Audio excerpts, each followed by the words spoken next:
Okay. Yeah. I keep on trying to place my. I know it looks like a little mess. 'Cause I don't know. Maybe a little lower so I can. Yeah. Okay. I'm just gonna scooch up and. Yeah. All right. I'm not the most. I'm sorting through a lot of paperwork, so if you see a lot of mess behind me, it's because I'm just disorganized, trying to become better organized. So let's see. Yeah. Trying to I have a tendency to look at um, at my eyes on the screen as I do the preview, and so I'm trying to put the camera right there so that it doesn't look like I'm always looking over. So okay, all that aside, what's the subject of my talk today? And I guess the long and the short of it is I hear constantly a lot of people complaining about their designs and their um, shots and other elements being stolen from fan film works. And I felt as a person who does his, who hopes to have a franchise one day and who is sort of trained degree wise on this subject, I I sort of wanted to go through a basic legal concept so that you all could understand something about the nature of what you are doing. There's a lot of the law is often a very F your feelings sort of field, and copyright law is no different. So if I could distill everything to one thing, it's this: you might have a sort of an emotional possessiveness about a particular franchise or something, but legally speaking, you don't own it. And if you do a derivative work of that thing, you don't own that. They own it. And it's their right to take ownership of what you've created or what you have created as a derivative work. Is it does this feel unfair? Did you put a lot of hard work and effort into it? I don't doubt it, but it doesn't change the truth. The truth is, when you um, whatever you feel about a particular franchise, I'm a fan of pretty much. I've watched Doctor Who. I watched all the old seasons that were extant at the time. There's a whole big thing about what happened with the tapes being erased. Uh, I'm a big fan of Star Wars. Big fan of Star Trek. I'm going through the Next Generation series at the moment. Uh, MCU, you name it. Dune, Matrix. I've watched it,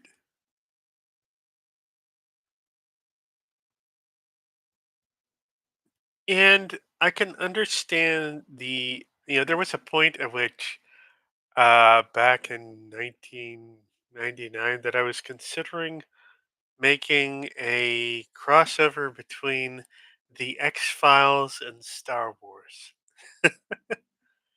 And, you know, after contemplating it for a little bit, I decided not to. And why is that? Because I wanted to do my own work, but also because I understood something at that point, and that is that whatever I did, I'd never own it. Copyright law basically gives ownership to the person who sets it down. So, for the longest time, the copyright on Star Wars was, for the most part, in the hands of George Lucas. And he got to decide what to do with any of the derivative works. Now that copyright is in the hands of Disney. And being in the hands of Disney, if they are going through a set of fan films and they they decide that they're going to um, take something from what you did in those fan films, take a design or whatever, well, then there's not much you can do about it. I'm not saying this as an expert entertainment lawyer, but I think it's fairly logical if you understand what the law is. And the law is that a person who, say, develops a franchise, develops and especially one who trademarks it, the material belongs to them. They did the original hard work in order to create it. They did the original hard work to produce it. And they did so, whether they did it for profit or not. A person who originates a work, they get to decide what the disposition of that is, whether it's copyright and all rights reserved or Creative Commons or whatever. They get to decide that. And if they decide that it's all going to be, copyright, that's what the law grants. And it's part of the point that it grants them that. It's part of the point that, you uh, I mean, you can argue with how they've written and rewritten the copyright law since then,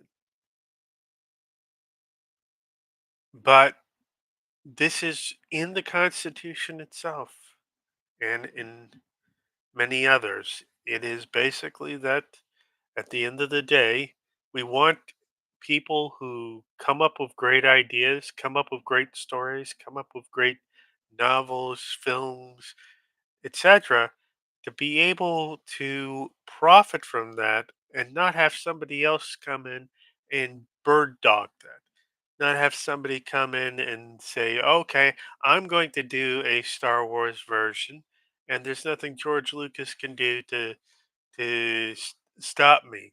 Well, if that had happened in the 70s and 80s, guess what? There would have been a whole bunch of crappy knockoffs that people did, and it would never. It would, and George Lucas himself would, it would have been drowned out by all that other competition. It would have been, and we can pretend like it would have, shaken itself out, but the truth is, You know, it's what would the point of making stuff be? Making creative stuff be if somebody could just come along and take your stuff and make stuff out of it. Now we can talk about how bad this is, how awful it is, that only Disney sucks and everything, is what people might say is why we should be able to make our own versions of Star Wars movies. And that's why people want to use deep fake and AI to make their sort of things. And I've seen these things around, and it's a lot of standing around, you know. It's a lot of standing around talking, and maybe a few famous backgrounds or such. But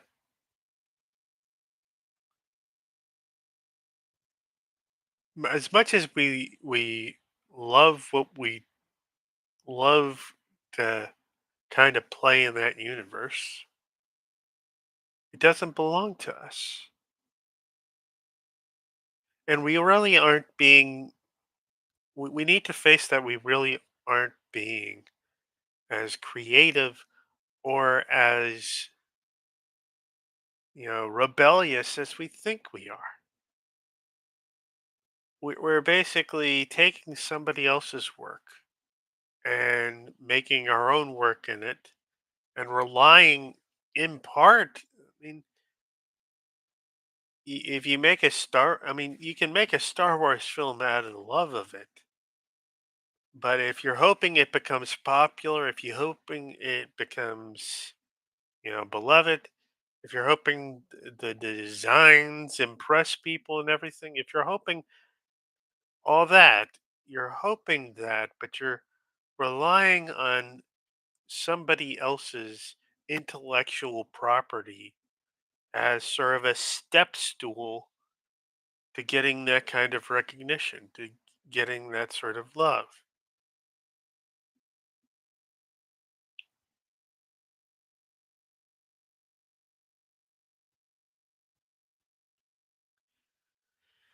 And that's the thing.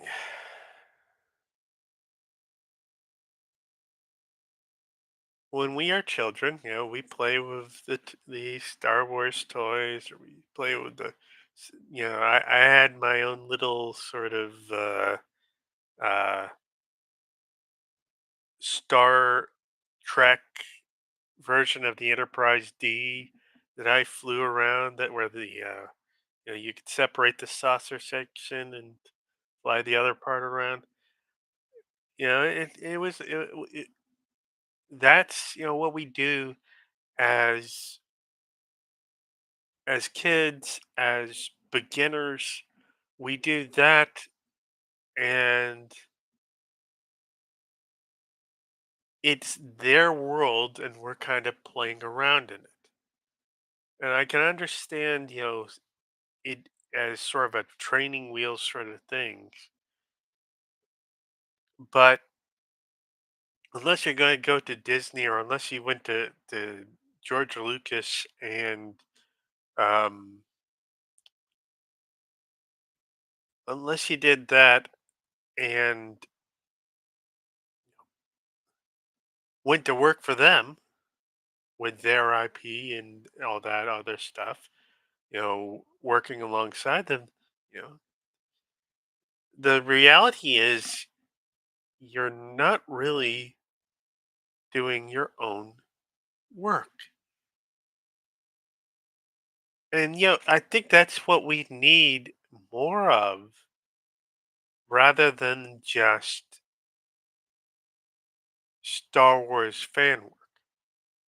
I mean, it's okay, but I mean, I don't mind the idea of people doing amateur, Star Wars fan work or amateur Star Trek fan work, you know, as long as we have some sort of permission from the author, from the folks who own the IP, as long as we understand this is not for commercial purpose, but also as long as we understand that anything we contribute is effectively their property, because it is.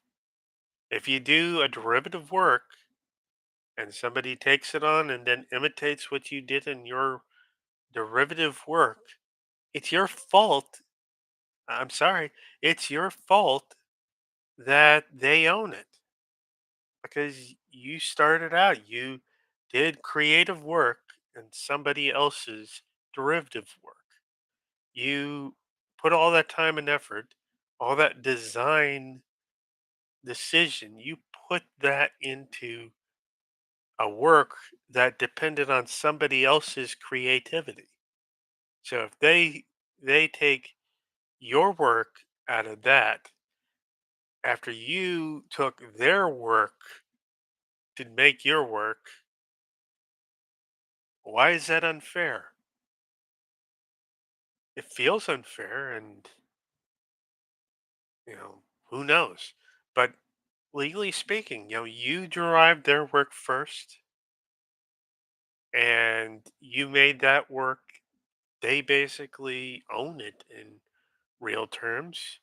They have copyright on what you created your work from. So your work belongs to them. And that includes the stuff that you added.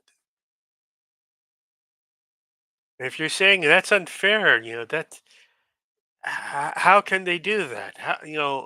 That's just a big corporation being up on a smaller person. Well, we can use all these sort of ad misericordium, heartstring sort of arguments. But at the end of the day, what you were doing is you were borrowing off of somebody else's work to create your own, and then they took what you created off of their work and added what you created yourself. Because at the beginning, it was their work to begin with. So expect that anything you do as a fan work, expect that it will be taken by those who have a copyright to that work because essentially you've left the door open. I'm not saying, you should not feel like you're a victim because in a real legal sense they're the victim first. And all they're doing here is just, profiting from how you victimized them. And I know that the comments, if they ever exist, might be filled with those saying, "Oh, you're just taking the side of the corporation." No, I'm taking the side of the author. I'm taking the side of those who need to be compensated for their work and who really did get that compensation because they're the only ones who can sell that work. They're the only ones who can make derivative versions of that work. If you're an author, if you're a YouTube, amateur doing a your own work, well, what protects your work from being copied? Well, what protects your work from being copied is your copyright. That copyright is, and there's a big controversy on YouTube these days about, about AIs ripping off the content of, big creators like Mini Minute Man, like Metatron. Uh, I've seen I've seen any number of or I've seen any number of creators, complaining about this, and it's a real issue. A lot of AI is built off of intellectual property theft, and it's making it very difficult for those creators in order to make money on off of that. So their work is getting pillaged. So this idea that we can all go around pillaging off of each other's work, it's not very healthy. It doesn't end well. So I guess what I'm trying to say is if we want the world to be fair to us in terms of our creative output, well, we need to respect other people's intellectual property as well. And not because they're all good or they're not corporate or whatever. The law applies to everybody equally. But also, let me get into what I could call a sort of an artist's perspective on this. I'm not gonna I'm not a best-selling author, but I'd like to be. I'm not a great filmmaker. I'd like to be. But the thing is, at the end of the day, I decided to write my own stories, make my own sort of fictional universe. And I put a lot of work into it. And though I'm a fan of a whole lot of other pieces of work, a whole lot of Star Wars, Star Trek, Stargate, you know, Lord of the Rings, and Dungeons, Dragons, and stuff like that. Despite the fact that I'm fans of these, I've made the decision that I'm going to make my own work. And that stuff, it's me who controls the derivative work from that. It's me who has some control over it. Now, it's not, I use some public domain stuff. I use some stories that are, not of my origination. Arthurian legends and things like that, mythology. But that's the way it's supposed to work. Eventually, things go into public domain, and some things become, you know, kind of public domain through technicalities of different kinds. Um, but the long and the short of it is, um, my approach is that I'm going to create something that's got my mark on it. That is has my own sort of you know slant on things, and this is what I suggest other people do, rather than just do the umpteenth sort of Star Wars fan film. You might consider writing and producing something that is its own thing. That is, where it's got its own unique spin on technology, on alien worlds.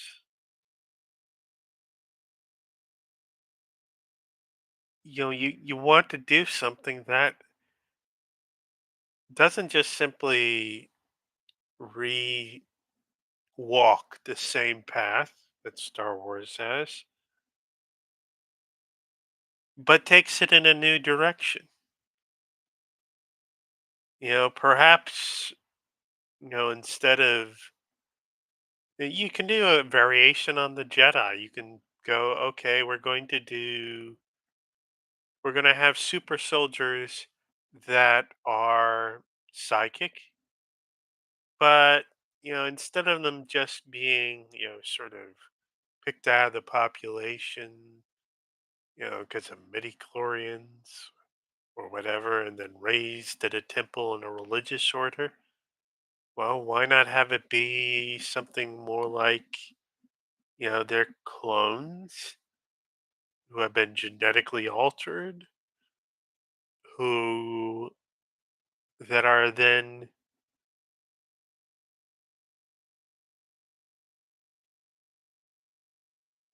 maybe an artificially intelligent computer uh, puts them into a fake world, and trains them until it's confident it can release them. Or maybe it's,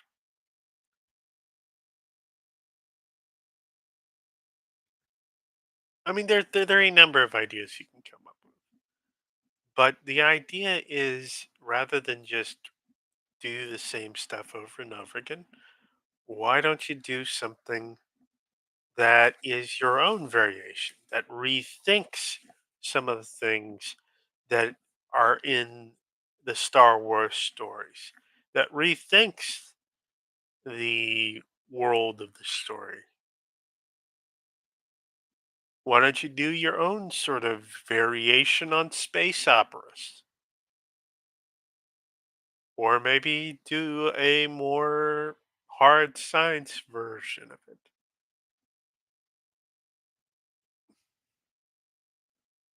Put some limitations on how it works.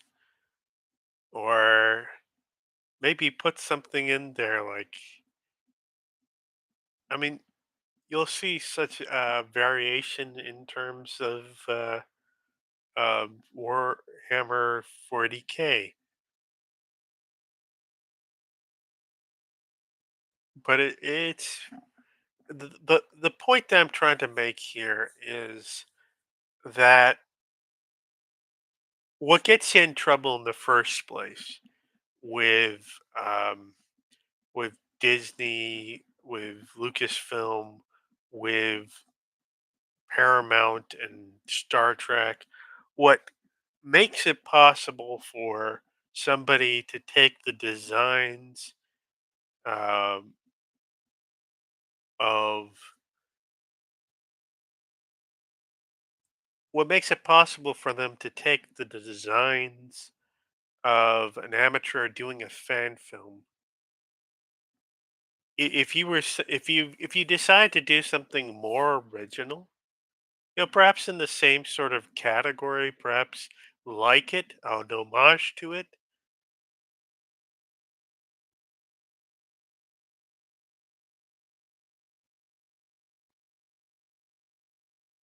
It's like what makes it possible for them to do that is that they have that copyright on.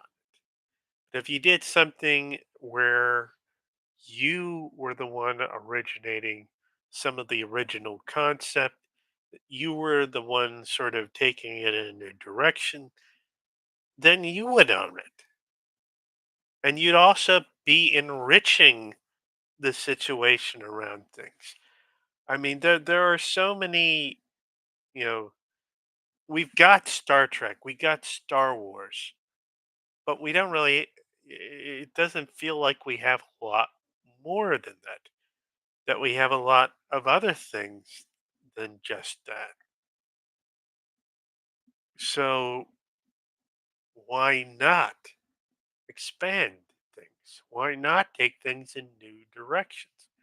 If you want to put your hard, if you want to put your sort of hard sort of work in design out there in a way that it won't get stolen, or if it gets stolen, you have some, you can ask them, okay, you took this design, I'm going to, take you to court over it, where you can get compensated yourself rather than, you know, having somebody take something without compensation.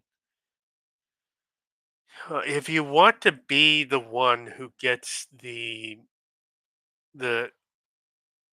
acclaim, the attention, and the rights to the material, make it yourself.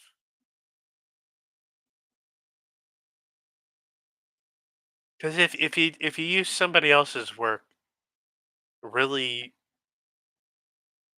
you've got nobody. You know, to be blunt, it's your fault when it gets taken, because it was never you. You were working with something that was never yours to begin with, and I think that that's the key right there. If you want control over it, if you want to be the one whose designs are protected, whose work is protected, and really, if you want to be somebody who is contributing something new, make your own stuff.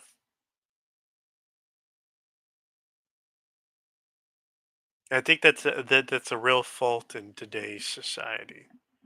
And it's why we've got so much in the way of legacy sequels and things like that. We have become a very conservative society. We have become a very canonized society. We've become very invested in keeping things the same and not really expanding fictional worlds, but kind of just locking them in place and saying, this is how it goes. You can't do anything different from this. This is how this works. And we get that sort of attitude where we're even trying to hit the brakes on innovations and changes in ongoing works. I mean, it'd be one thing if you were complaining about somebody doing something new or different in what's supposed to be a Sherlock Holmes homage, in what's supposed to be an adaptation of his his work. I mean, it'd be one thing to criticize, like Watson taking a rail gun out of his pocket, to shoot after an escaping a villain in that work, because there is these are works done in a set period. These are works done with a set sort of tone of what can and cannot happen, and um, most importantly, Sir Arthur Conan Doyle has passed away, and the final authentic Sherlock Holmes mystery has been done, and that's it. Star Wars and Star Trek and other such things, you can have any sort of headcanon you want. You can have your sort of works that you say, this is true Star Trek, and the rest is just later sort of sort of inferior sort of work. Or you can say, you know what, I like the more recent stuff. That's the better developed stuff. That's the stuff where you actually have this much more finely developed universe. Who knows? But we sort of have a sense that it's all about creating a set of rules, and then you stick to the set of rules, and there is no sense of storytelling as being something of an experience, as being something lyrical. It's no wonder that it's so easy for AI to, you know, overawe us. You know, that we suddenly think, oh, I'm just going to enter this prompt into the AI and make the plot off of it. And people think that's the way to do things. And I think that's a shame. I think that's a loss of skill and such. I think, personally, some of the things that I've worked on over the decades that I've worked on my story universe, um, some of the things I've worked on are the skills of world building, are the skills of how do I create what I create. And there have been a lot of sort of creative fixes that I've gone for that have shown their limitations. The way I create languages, for example, I found that that has its own limitations, uh, although it does have its own benefits as well. Um I've, the way you shape a landscape, I think there are ways of approaching that is, sometimes when you say automate a certain sort of thing, do a spreadsheet so that it, you know, works out, what a character's, what, I, I use a certain sort of thing for background characters, and sometimes it provides opportunities, and sometimes it just, I don't know. I did a lot of backstory. I do a lot of mapping, and I guess it's a matter of, you know.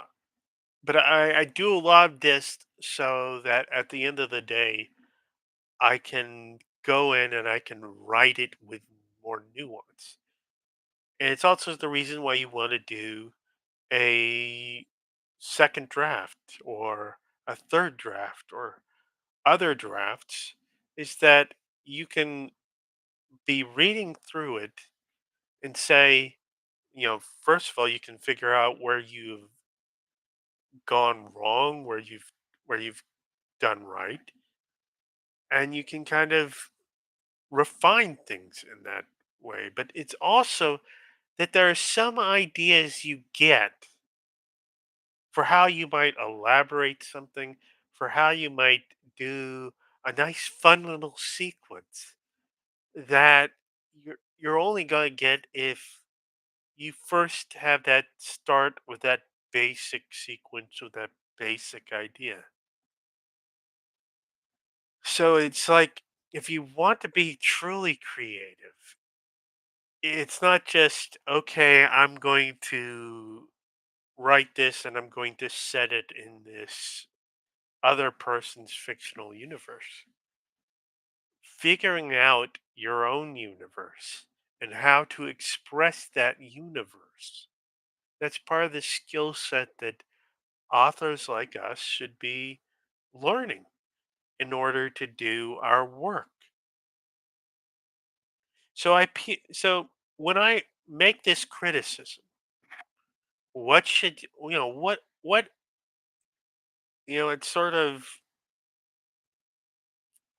it's almost like that thing in Fight Club, uh, where, spoilers for a 25, 26-year-old movie, where Robert Paulson gets, unfortunately, this is the time to stop if you haven't seen the movie and want to see it and don't want to be spoiled, where he gets shot, um, and dies, and they bring him in, and it's, discussing sort of stuff coming out of the back of his head, you know, um, and they're all, in a rage. Oh, how could they possibly do this? We're going to go out there, and the narrator's response is, "What do you think was going to happen?" They're all caught up in their own sort of little community, their own little sort of isolated cell of Project Mayhem.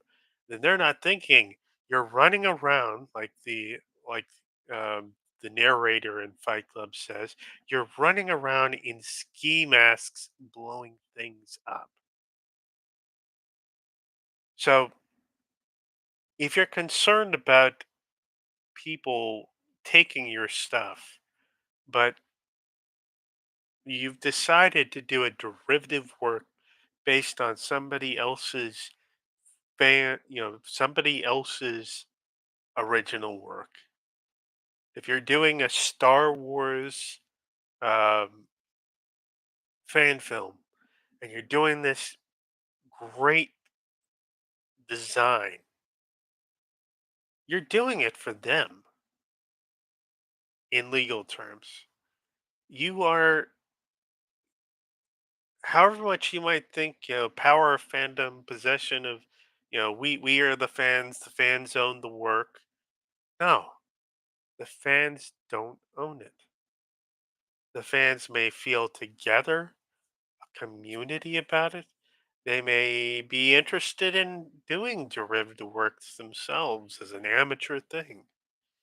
But when they do so, they're playing in somebody else's sandbox. They're playing in somebody else's fictional universe. And there's really not much you can do to keep the original authors from saying, "Oh, that's nice. I think we're going to include this, design." I think, at the end of the day, you know, if you're going to want your work to belong to you, you have to make your own work. If you want it to belong to, because if you're doing it for your fan work, your fan film, your fan fiction, and at some point shows up in the mainstream actual content. I mean, in real terms, you were actually doing that work for them. You were doing your work for Star Wars. You were doing your work for Star Trek, and they were just letting you do it. They were just permitting you to do this because it helps promote their work to have people who are interested in their work, who are interested in playing around in the universe. You were working for somebody else. And you know what? Maybe that can be the attitude that you take. Maybe you can take the attitude that it's flattering that somebody took this design that you made for your ship and this fan film and used it for the mainstream work, that they thought it was good enough to do that.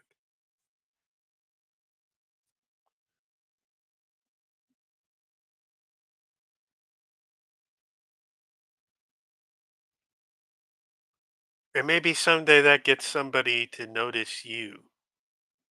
That maybe somebody that gets them to say, "Okay, who designed this thing?" And they might go, "Well, this was from a fan film over here." That would be the fantasy, of course. The likelihood is that you know is not that you're going to get recognized for it. But then again, that's the risk that you take if you do fan work because you're doing it in somebody else's fictional universe.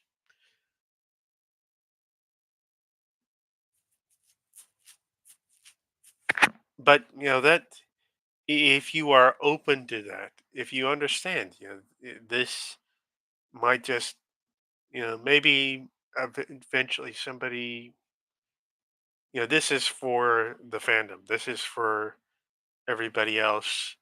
And if somebody happens to take it up and elevate it to canonicity and everything, so be it.